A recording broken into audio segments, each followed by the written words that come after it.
Be so kind, Father, and also explain to me what you think of what is called artificial breathing.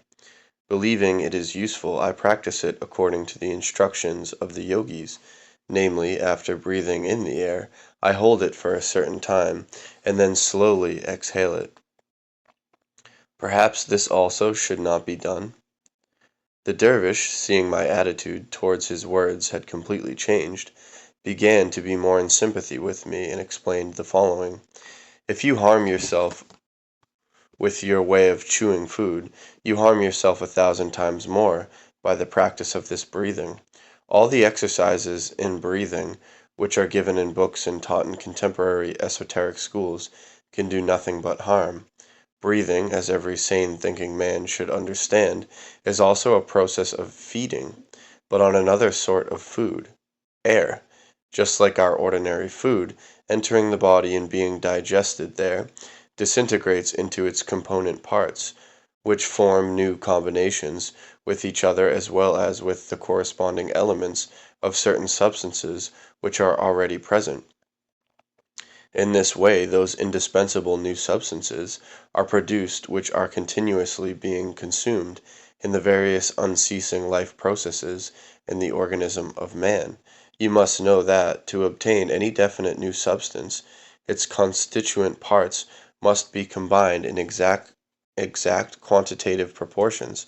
Let us take the most simple example. You have to bake bread. For this you must first of all prepare the dough. But to make dough you must take definite proportions of flour and water. If there is too little water, you will get, instead of dough, something that will crumble at the first touch.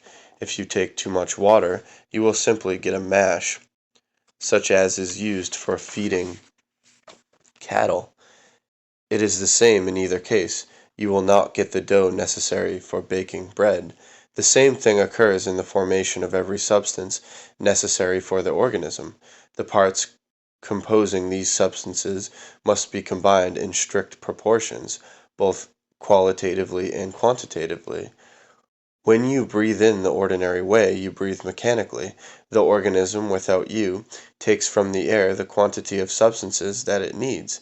The lungs are so constructed that they are accustomed to work with a definite amount of air, but if you increase the amount of air, the composition of what passes through the lungs is changed, and the further inner inner processes of mixing and balancing must also inevitably be changed. Without the knowledge of the fundamental laws of breathing in all particulars, the practice of artificial breathing must inevitably lead, very slowly but none the less surely, to self-destruction. You should bear in mind that besides substances necessary for the organism, the air contains others which are unnecessary and even harmful. Well then, artificial breathing, that is to say, a forced modification of natural breathing, facilitates the penetration into the organism of these numerous substances in the air which are harmful to life, and at the same time upsets the quantitative and qualitative balances of the useful substances. Artificial breathing also disturbs the proportion between the amount of food obtained from the air and the amount obtained from all our other foods.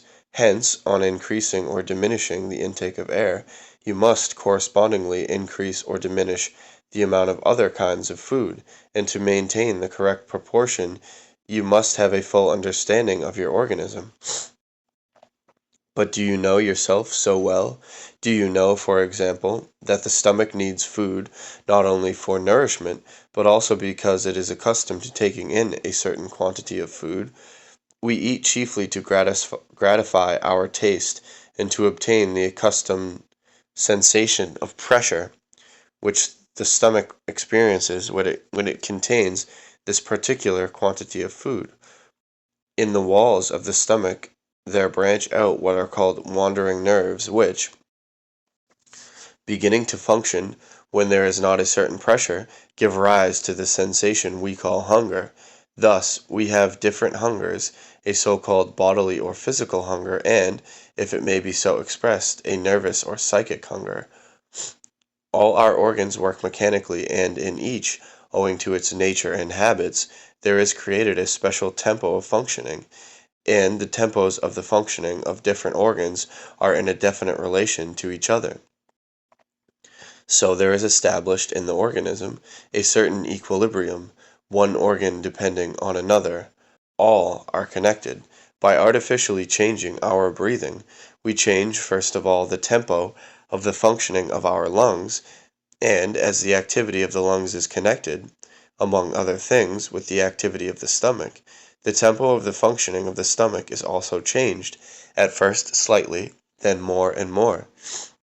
For the digestion of food, the stomach needs a certain time. Let us say that food must remain there an hour, but if the tempo of the stomach's functioning is changed, then the time for the passing of food through the stomach is also changed. The food may pass through so quickly that the stomach has only time to do a part of what it has to do. It is the same with other organs. That is why it is 1,000 times better to do nothing with our organism. Better leave it damaged than try to repair it without knowing how. I repeat, our organism is a very complicated apparatus. It has many organs with processes of different tempos and with different needs. You must either change everything or nothing, otherwise instead of good you might do harm. Numerous illnesses arise just from this artificial breathing. In many cases it leads to enlargement of the heart, constriction of the windpipe, or damage to the stomach, liver, kidneys, or nerves. It very rarely happens that anyone who practices artificial breathing does not harm himself irreparably, and this rare case occurs only if he stops in time. Whoever does it for a long time invariably has deplorable results. If you know every small screw, every little pin of your machine, only then can you know what you must do. But if you know a little and experiment, you risk a great deal, because the machine is very complicated. There are many tiny screws which might easily be broken by a strong shock, and which cannot afterwards be bought in any shop. Therefore, since you have asked me for it, my advice to you is, stop your breathing exercises.